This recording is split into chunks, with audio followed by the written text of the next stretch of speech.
सवाल है। महत्वपूर्ण सवाल होने के पीछे कारण भी है मेरे प्यारे साथियों। भविष्य में ये मतलब इतिहास में ये जो घटना है ये अभी तक केवल 3 ही बार हुई है, इसलिए इस घटना को जान लेना बहुत जरूरी है। मेरे प्यारे साथियों, भारत ने अब तक जब से आजाद हुआ है केवल तीसरी बार यह नजारा देखा है जो आज हम आपके साथ डिस्कस करने जा रहे हैं।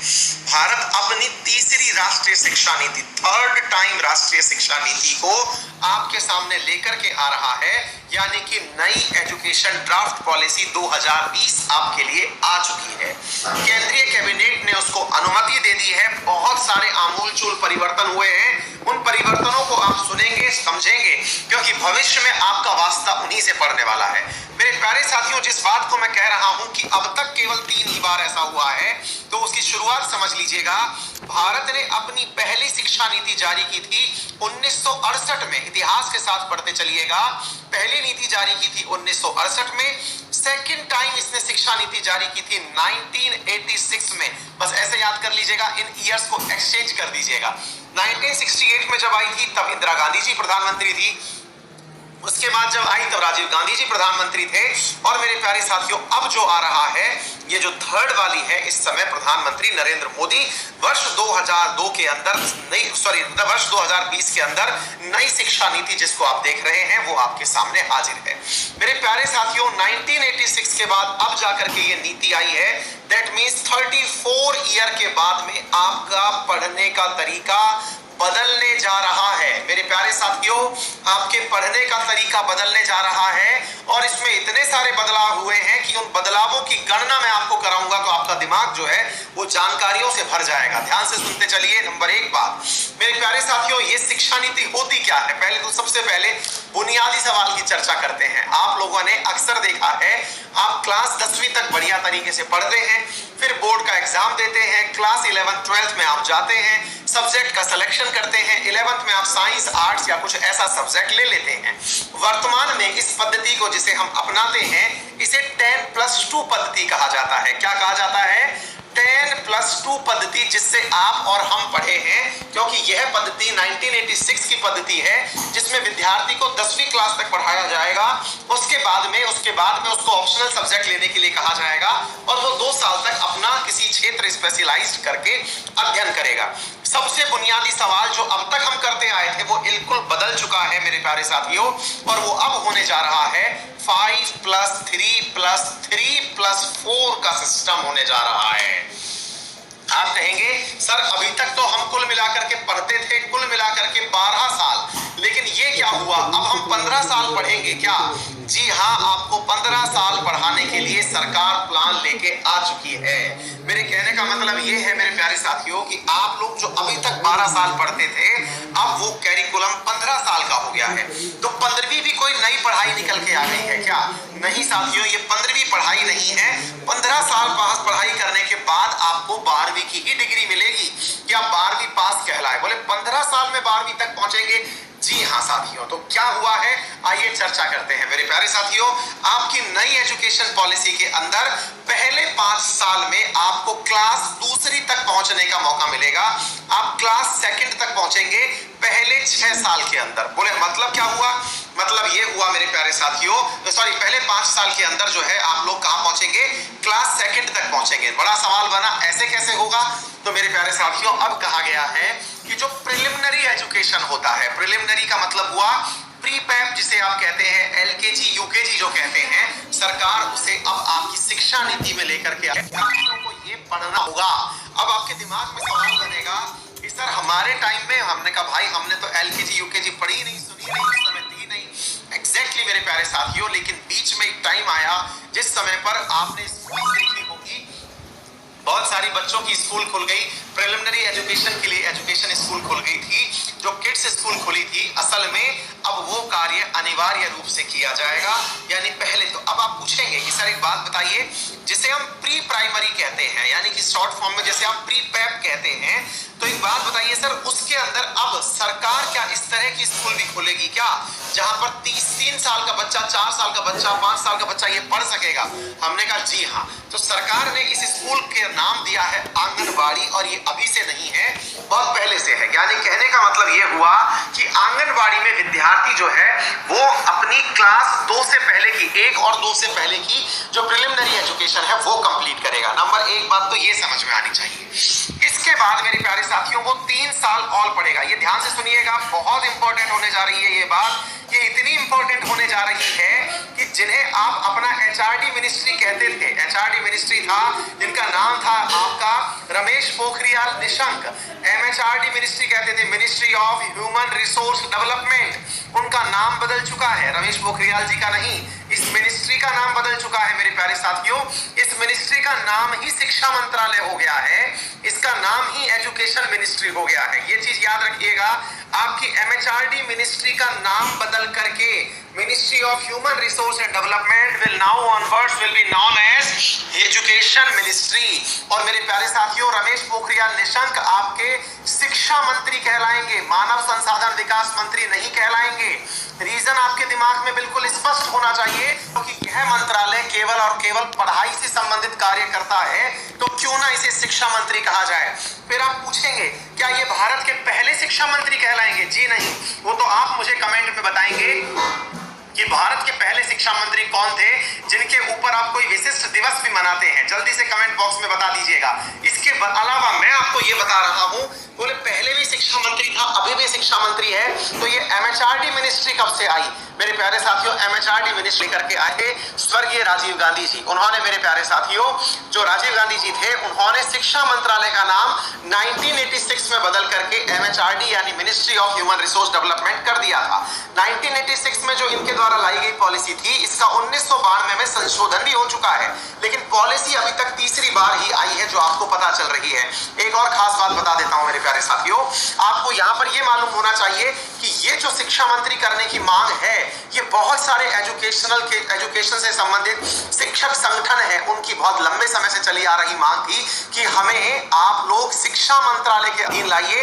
इंसान जो है वो कोई रिसोर्स नहीं होता, इंसान होता है, उसको शिक्षा दी जाती है, मानव कोई संसाधन नहीं होता। ये चीजें जो है मेरे प्यारे साथियों, जी हाँ, अब्दुल कलाम आजाद जो थे, अबुल कलाम आजाद, नॉट अब्दुल, याद रखिएगा, दिस इज अबुल। अबुल का मतलब होता है लॉरेट पर्सन, है ना। अबुल कलाम आजाद जो है भारत के पहले क्या हुआ करते थे? शिक्षा मंत्री हुआ करते थे। नंबर 1 बात। एक और बात मैं आपको बताता हूं, अब ध्यान से सुनिएगा। 3 साल तक आप और पढ़ेंगे, तब जाकर के पूरी क्या हुई आपकी 5th एजुकेशन, यानी 5वीं क्लास तक आप पहुंच गए। या 3 साल और पढ़े, 2 के बाद 3, चौथी पढ़े, 5वीं पढ़े, या 2 के बाद 3 चले, 4 चले, 5 चले, 5वीं क्लास पूरी हो गई आपकी। अब आप आते हैं इसके बाद कक्षा 6 में। मेरे प्यारे साथियों, फिर आपको पढ़ाया जाता है 3 साल, यानी 3 साल पढ़ाया गया, 6वीं पढ़ाई गई, 7वीं पढ़ाई गई, 8वीं पढ़ाई गई, यानी आप 8वीं में आ गए। क्लास 8 तक जब आप पहुंचेंगे तो मेरे प्यारे साथियों, अब यहां पर कुछ बुनियादी सुधार हुए हैं। क्या सुधार हुए हैं? आपको क्लास 5 तक, अब ध्यान से सुनिएगा, ये आपसे संबंधित महत्वपूर्ण खबर है। कुछ विद्यार्थियों को ये जरूरी अभी नहीं लगेगा, लेकिन जीवन जब बदल जाएगा उनका, तब ये बहुत परेशान होंगे, इसलिए जरूरी है अभी समझ लीजिए। परिवर्तन आने वाला है, आज नोटिफिकेशन आ जाएगा, मतलब मोस्ट प्रोबेबली कि ये कब से अप्लाई होने जा रहा है। कल ड्राफ्ट पॉलिसी ने इसको समझाया है और मैं आपको बहुत बेसिक तरीके से समझा रहा हूं। इतना पढ़ाने के बाद में मैं आपको ये समझा रहा हूं कि हुआ क्या है, समझ लीजिएगा, बहुत महत्वपूर्ण तरीके से बता रहा हूं। मेरे प्यारे साथियों, क्लास 5 तक जब आप पढ़ेंगे तो आपको एक मातृभाषा लेनी जरूरी होगी, यानी कि आपको अपनी एजुकेशन मातृभाषा में करनी होगी। मातृभाषा का मतलब हुआ कि आप जिस भाषा को बोलते हैं, चाहे वो रीजनल लैंग्वेज ही क्यों ना हो, आप हिंदी ले, आप इंग्लिश बोले, जो आप बोलते हैं, आपको मातृभाषा में ही क्लास 5 तक की पढ़ाई करनी होगी। रीजनल लैंग्वेज अगर आपकी राजस्थानी है तो आपको राजस्थानी में पढ़ना पड़ेगा, क्षेत्रीय जो भाषा है उसमें ही आपको कंटेंट पढ़ना पड़ेगा। ये बात आपको जान लेनी आवश्यक है। क्लास 5 तक ये नहीं है कि हिंदी इंग्लिश बंद हो जाएंगी, हिंदी इंग्लिश भी चलती रहेंगी, वो तो सब्जेक्ट के साथ भाषाओं के रूप में पढ़ाई जाएंगी, लेकिन अन्य सब्जेक्ट आपको मातृभाषा में पढ़ाए जाएंगे। क्लास 6 ऑनवर्ड्स, याद रखिएगा, बहुत इंपॉर्टेंट बात बता रहा हूं, क्लास 6ठी के साथ ही आपको वोकेशनल ट्रेनिंग दिया जाना प्रारंभ हो जाएगा। वोकेशनल ट्रेनिंग का मतलब क्या होता है? वोकेशनल ट्रेनिंग का मतलब होता है स्किल डेवलपमेंट। आपको क्लास 6ठी से ही कोडिंग सिखाई जाएगी। ध्यान से सुन लीजिएगा मेरे प्यारे साथियों, बहुत इंपॉर्टेंट बात बता रहा हूं। क्या किया जाने की बात कर रहा हूं मैं? क्लास 6 से आप लोगों को कोडिंग सिखाई जाएगी, क्लास 6ठी से आपको कोडिंग सिखाई जाएगी, आपको स्किल डेवलपमेंट कैसे हो, आप वोकेशनल ट्रेनिंग और इंटर्नशिप शुरू कर दी जाएगी। इसका मतलब क्या हुआ? इसका मतलब हुआ मेरे प्यारे साथियों, यदि आपको सीखना है कि भाई साहब मुझे तो गाड़ी सुधारना आना चाहिए, आपको आएगा, आप इंटर्नशिप करिए क्लास 6 के बाद में ही आपको जो स्किल डेवलपमेंट करना है, स्किल डेवलपमेंट कंपलसरी कर दिया जा रहा है मेरे प्यारे साथियों। अब कहने का मतलब ये हो रहा है, हर बच्चा अपने साथ जब एजुकेशन लेके बाहर निकलेगा तो एजुकेशन के साथ साथ उसके पास कोई हुनर भी होगा। ये चीज अतिरिक्त रूप से याद रखिएगा। हुनर का मतलब हुआ चाहे वो कोडिंग जानता हो, चाहे वो प्लम्बिंग जानता हो, चाहे वो पिंचर जोड़ना जानता हो, कोई ना कोई कार्य स्किल के रूप में उसके पास, कौशल के रूप में उसके पास अवश्य होगा। नंबर एक बात, क्लास 8 तक चलता रहा ये कार्यक्रम। अब जो आप लोग 11वीं 12वीं में सिलेबस सेलेक्ट करते थे, अब आपको मेरे प्यारे साथियों जो अंतिम 4 वर्ष हैं, जिसे क्लास 9, 10th, 11th, 12th कहते हैं, आपका सब्जेक्ट सिलेक्शन यहीं से हो जाएगा। क्लास 9th से आपको अपने लिए सब्जेक्ट चूज करना पड़ेगा, फिर चाहे आप हिस्ट्री पढ़े, चाहे पॉलिटी पढ़े। मजेदार बात ये देखिए, जो अभी तक होता आ रहा था, क्या होता आ रहा था, आप 11th 12th में साइंस स्ट्रीम सुनते थे, 11th 12th में आप सुनते थे कि बायोलॉजी लेनी है, मैथ लेनी है, आर्ट्स लेनी है, ये सब्जेक्ट सुनते थे ना। अब आपको 9th से सब्जेक्ट सिलेक्शन करना पड़ेगा। लेकिन मजेदार बात सुनिएगा मेरे प्यारे साथियों, 9th से शुरू तो करेंगे आप, लेकिन 9th के अंदर मेरे प्यारे साथियों आप लोगों को कोई एक सब्जेक्ट लेने के लिए जोर नहीं डालेगा।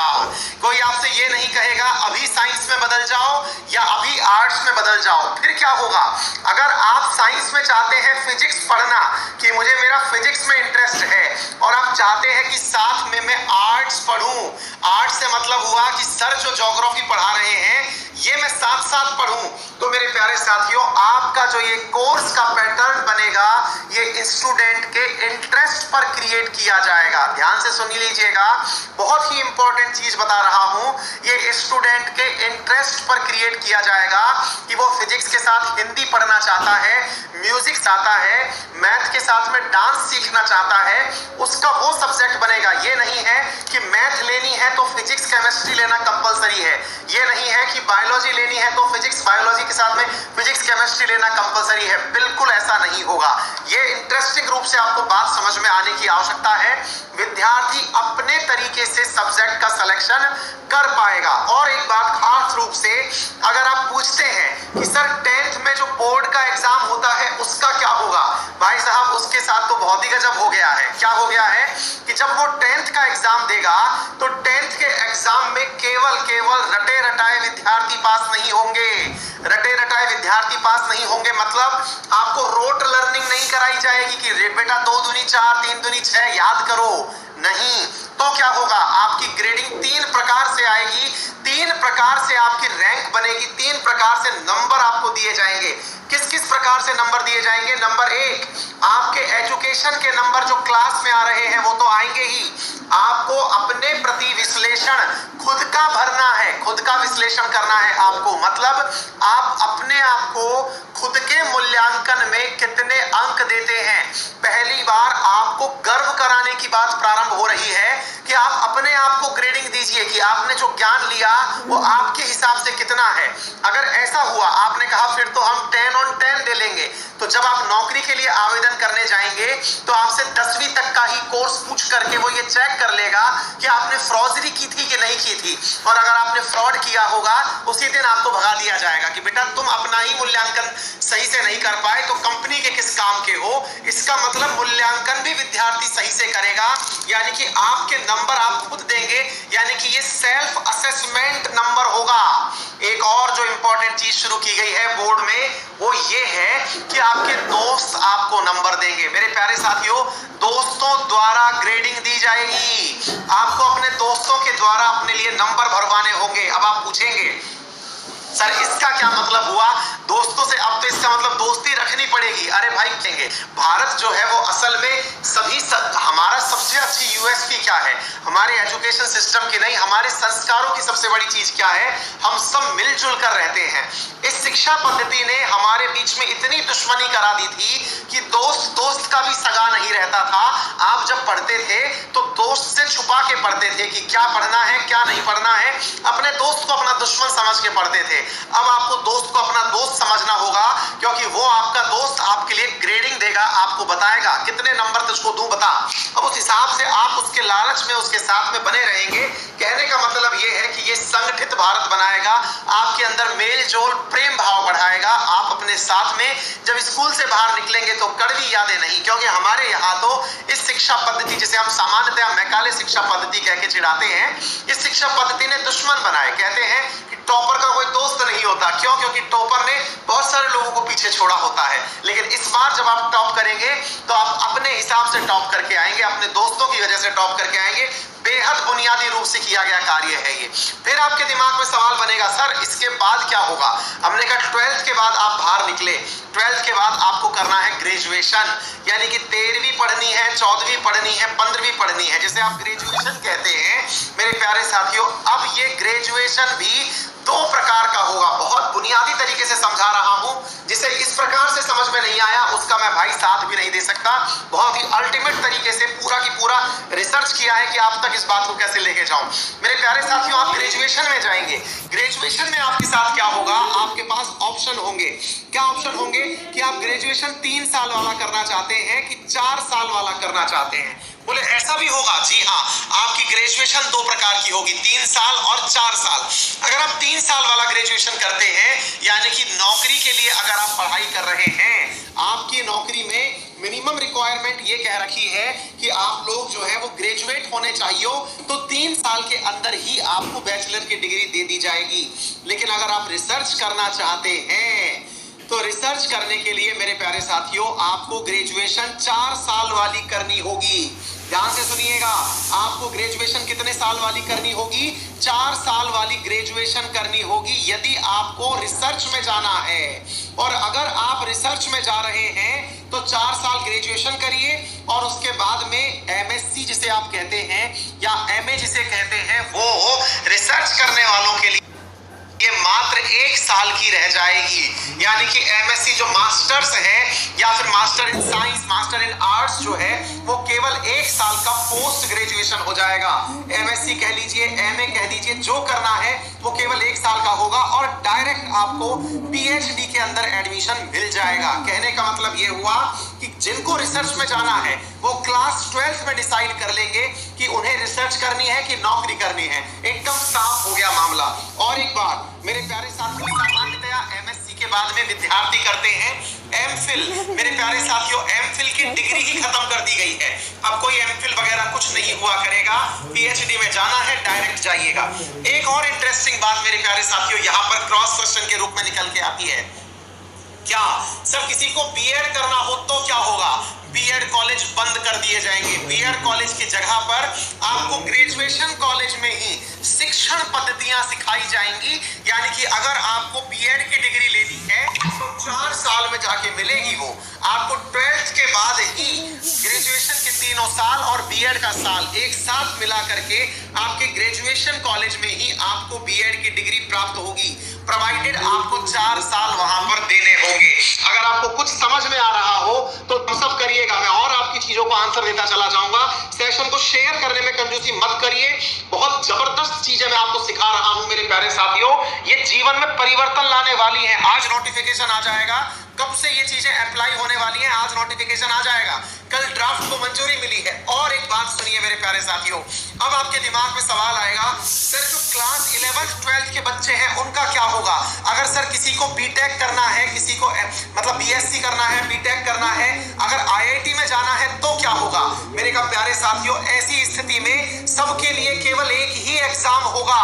मेरे प्यारे साथियों, जितने भी एग्जाम होते हैं वर्तमान में उन सबके लिए एक ही एग्जाम लागू किया जाएगा, जिसे नेशनल टेस्टिंग एजेंसी द्वारा लिया जाएगा। सबके लिए एक एग्जाम, जिसे क्या नाम दिया जाएगा? NTA, national testing agency. फिर चाहे आपको इंजीनियरिंग में जाना हो, फिर चाहे आपको आर्ट्स में जाना हो, आपको चाहे लॉ पढ़ना हो, चाहे आपको मतलब कॉमर्स पढ़ना हो, सबका एक ही टेस्ट होगा जो कि नेशनल टेस्टिंग एजेंसी द्वारा लिया जाएगा। ये सब जेईई के जो एग्जाम लेती है, सीबीएसई मेंस का जो एग्जाम लेती नहीं है या फिर ये जितनी भी ये जो एग्जाम लेने वाली इंस्टीट्यूशन है सब बंद, उनकी जगह केवल एक इंस्टीट्यूशन जिसका नाम नेशनल टेस्टिंग एजेंसी होगा। एक और बात बता देता हूं, मेडिकल और लॉ को इससे बाहर रखा गया है, मेडिकल और लॉ को इससे बाहर रखा गया है। इसके लिए टेस्टिंग एजेंसी अपने तरीके से कार्य कर पाएंगी। ये अतिरिक्त रूप से इंफॉर्मेशन मैं आपको दे देता हूं। एक और इंपॉर्टेंट बात, जो बच्चे मेरे ग्रेजुएशन पढ़ने जाएंगे उनके लिए तो एकदम बढ़िया वाली चीज निकल के आई है सर, और वो क्या है कि जो बच्चे ग्रेजुएशन में जाना चाहते हैं, अब ग्रेजुएशन में सामान्यतः क्या होता है, आपने एक साल पढ़ाई करी, आपके पास में मल्टीपल एंट्री और मल्टीपल एग्जिट पॉइंट बनाए जा रहे हैं, मल्टीपल एंट्री और मल्टीपल एग्जिट पॉइंट बनाए जा रहे हैं। सर ये क्या होता है भाई साहब? मल्टीपल एंट्री का मतलब ये है कि अगर आपने क्लास फर्स्ट ईयर पढ़ी, यानी कि आपने ग्रेजुएशन का फर्स्ट ईयर पढ़ा और फर्स्ट ईयर पढ़ के आप कह रहे हैं कि मुझे पढ़ाई छोड़नी है, तो आपको एक साल आपका बर्बाद नहीं होगा। एक साल पढ़ने के तुरंत बाद आपको एक सर्टिफिकेट दे दिया जाएगा। आप एक साल पढ़ने के बाद ब्रेक ले लीजिए, आपको कोई काम करना है, कहीं नौकरी करने जाना है, जाइए, कोई दिक्कत नहीं है, आपके पास में एक साल का सर्टिफिकेट होगा। अब अगर आप फिर से आकर के पढ़ाई करना चाहते हैं, सेकेंड ईयर में आपने एंट्री ली, आप एंट्री ले लीजिए, आपके पास में अब 2 साल की ग्रेजुएशन हो चुकी है, तो आप लोगों को मेरे प्यारे साथियों यहाँ पर डिप्लोमा दे दिया जाएगा। फिर आपने कहा कि नहीं सर, मुझे ना अभी 2 साल के बाद भी पढ़ाई रोकनी है, तो आपकी ये पढ़ाई भी वेस्ट नहीं होगी। आपको कहीं भी जाना होगा तो कहिएगा कि मैं डिप्लोमा धारक हूं, आपको ये नहीं कहेगा कि कोई ये नहीं कहेगा कि मैंने सेकंड ईयर में पढ़ाई छोड़ दी थी। और मेरे प्यारे साथियों, अगर आप फिर भी पढ़ाई जारी रखना चाहते हैं, आप तीसरी साल में एंट्री किए, तो जाकर के आपको डिग्री प्रदान कर दी जाएगी। है ना इंटरेस्टिंग? आप 3 साल के अंदर एंट्री किए, आपको जब एंट्री करनी है, जब बाहर जाना है, कुछ भी करिए, सब कुछ अलाउड है मेरे प्यारे साथियों। ये मल्टीपल कार्य किया जा रहा है। इन सबका उद्देश्य क्या है? विद्यार्थियों का सर्वांगीण विकास। विद्यार्थियों का सर्वांगीण विकास होने का मतलब हुआ कि उनको जितने भी तरीके की अपॉर्चुनिटी मिले वो उसे करें, उन्हें जितने ज्यादा ऑप्शंस मिले वो उन्हें एक्सप्लोर करें। और मैं एक बात बताता हूं आपको, ये ऐसे ही नहीं आया कि रमेश पोखरियाल जी एक बार सो रहे थे, बढ़िया सपना आया कि चलो रमेश कुछ बढ़िया करते हैं, और साहब आए और आकर के उन्होंने शिक्षा नीति निकाल दी। नहीं मेरे प्यारे साथियों, इस काम को करने से पहले 2 लाख लोगों की सलाह ली गई है। बड़े बड़े शिक्षाविद, बड़े बड़े मतलब बुद्धिजीवी लोग, उनसे ये सारी की सारी मंत्रणा की गई और लगातार 4 साल से ये मंत्रणा चल रही है। वर्ष 2016 से मेरे प्यारे साथियों सरकार इसके ऊपर मंत्रणा कर रही है कि किस प्रकार से हम लोग शिक्षा के अंदर बुनियादी परिवर्तन लेके आए। और मेरे प्यारे साथियों, इसी के कारण से सबसे पहले टीएसआर सुब्रमण्यम के साथ में एक ड्राफ्ट कमेटी बनाई गई थी। टीएसआर सुब्रमण्यम की सब सिफारिशों के आधार पर पहले ड्राफ्ट कमेटी बनाई गई थी कि नई शिक्षा नीति कैसी हो, लेकिन वो टीएसआर सुब्रमण्यम स्मृति ईरानी के टाइम पर बनाई गई थी। तो फिर बाद में रमेश पोखरियाल जी ने उसको रद्द करते हुए जो अपने इसरो के साइंटिस्ट हैं जिनका नाम है के कस्तूरी रंगन जी के नेतृत्व में, मेरे प्यारे साथियों, के कस्तूरी रंगन जी के नेतृत्व में इस नई शिक्षा नीति को बनाने का, ड्राफ्ट बनाने का कहा कि आप पहले ड्राफ्ट बनाइए कि भारत को कैसी शिक्षा मिलनी चाहिए। तो मेरे प्यारे साथियों, के कस्तूरी रंगन जी ने वर्ष 2019 में अपने द्वारा ड्राफ्ट बना के सौंप दिया था। 2 लाख से अधिक लोगों की सिफारिशें ली गई थी कि वो किस प्रकार की शिक्षा नीति देश के लिए देखना चाहते हैं। सजेशंस लिए गए थे ओपन डोमेन में, बहुत सारे शिक्षक संगठनों, एजुकेशनल प्लेटफॉर्म मिनिस्टर, इन सबसे मेरे प्यारे साथियों सारी जानकारी जब फाइनली ले ली गई थी, तब जाकर के मेरे प्यारे साथियों ये चीज आई थी।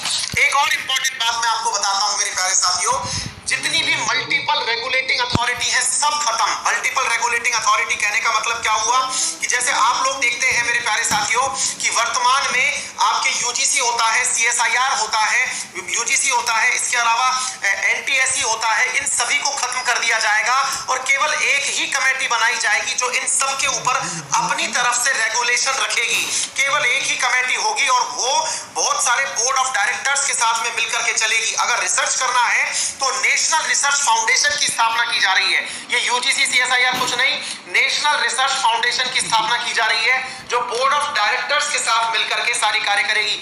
जो भी बातें मैं बोल रहा हूं आपको ये सारे की सारे नोट्स में मिल जाएंगी। सारी बातें मैं लिख करके लाया हूं, एक एक चीज आपको मिलेगी, उसके लिए चिंता मत करिए। सब बातें मैं लिख के लाया हूं, 1% परेशान मत होइए। ये तो के हिसाब से समझाता चल रहा हूं मेरे प्यारे साथियों। इसके अलावा कौन सी बात आई है मैं आपको वो बता देता हूं। पब्लिक और प्राइवेट इंस्टीट्यूशंस जो हैं, ध्यान से सुनिएगा, पब्लिक और प्राइवेट इंस्टीट्यूशंस जो हैं उनकी एजुकेशन एक समान होगी। कोई ये नहीं कहेगा कि सरकारी स्कूल में पढ़ाई अलग होती है और पब्लिक स्कूल में पढ़ाई अलग होती है। नहीं, आपको यानी सरकारी स्कूल और प्राइवेट स्कूल दोनों की पढ़ाई का एक जैसा सिस्टम होगा। और एक इंपॉर्टेंट बात यह की गई है कि स्कूलों की गुणवत्ता सुधार करने के लिए टीचर्स की स्पेशल ट्रेनिंग दी जाएगी। और एक चीज यहां पर कही गई है कि जीडीपी का अभी तक मात्र 4.43% शिक्षा के ऊपर खर्च होता है। नई शिक्षा नीति के अंदर जीडीपी का 6% जो खर्च है वो खर्च किया जाएगा एजुकेशन के ऊपर मेरे प्यारे साथियों। और एक इंपॉर्टेंट बात यहां कही गई है, वो ये कहा गया है मेरे प्यारे साथियों कि प्राइवेट स्कूल आने वाले टाइम में, अब ये न्यूज थोड़ी सी चेक करने वाली है क्योंकि मैंने इसको चेक किया, ज्यादा मुझे मिली नहीं, प्राइवेट स्कूल अपने नाम के आगे पब्लिक शब्द नहीं लगा पाएंगे। अब ये मुझे एक बार चेक करना है क्योंकि जहां मुझे न्यूज मिली मैंने वहां से ये चीज देखी थी। आपको एक बार कंफर्म करके अगली बार और बता दूंगा। एक और बात यहां पता चली है वो ये है मेरे प्यारे साथियों कि प्राइवेट यूनिवर्सिटीज जो हैं और पब्लिक यूनिवर्सिटीज जो गवर्नमेंट यूनिवर्सिटी है उनका लेवल एक जैसा होगा। कहने का मतलब ये है कि ऐसा नहीं होगा कि आपके यूपी की यूनिवर्सिटी के अंदर एग्जाम का मतलब नॉलेज का लेवल अलग है, दिल्ली यूनिवर्सिटी के अंदर नॉलेज का लेवल अलग है। सारी सेंट्रल यूनिवर्सिटी एक जैसा कोर्स कैरिकुलम फॉलो करेंगी और सब एक जैसा कार्य करेंगी। हाँ, लेकिन पेपर लेने के लिए उनके ऊपर ऑप्शंस होंगे कि वो किसी सेंट्रल एजेंसी के द्वारा एग्जाम कंडक्ट करवाना चाहते हैं या ऑटोनॉमस करना चाहते हैं। अगर वो ऑटोनॉमस करते हैं तो वो अपनी गुणवत्ता के साथ में और अपनी रेपुटेशन के साथ में खुद अपने आप के साथ मैनेज कर लेंगे। इतने प्रकार के मेरे प्यारे साथियों विकल्प इस पूरी की पूरी घटनाक्रम के अंदर दिए गए हैं। अब देख लीजिएगा मैं आपके सामने, हाँ भाई, हम कुछ ही मिनटों में 16,000 लाइव होने वाले हैं। आप सभी ने पढ़ाई के लिए इतना इंटरेस्ट दिखाया। असल में क्या है मेरे प्यारे साथियों, मैं इस पूरी की पूरी न्यूज को पूरी रात बैठ करके कम से कम 5 घंटे बैठ करके इस लेक्चर को तैयार किया हूं केवल पहले सवाल को, क्योंकि इसमें बहुत सारी चीजें ऐसी थी जो समझनी थी। तो उन चीजों को मैं आपके सामने बढ़िया तरीके से निकाल के लाया हूं। आपको ये देखना होगा मेरे प्यारे साथियों, हायर एजुकेशन के अंदर अब जो इंपॉर्टेंट पॉइंट है जो आपको पता होना चाहिए वो क्या है, 50% लोग अब हायर एजुकेशन भी लेंगे।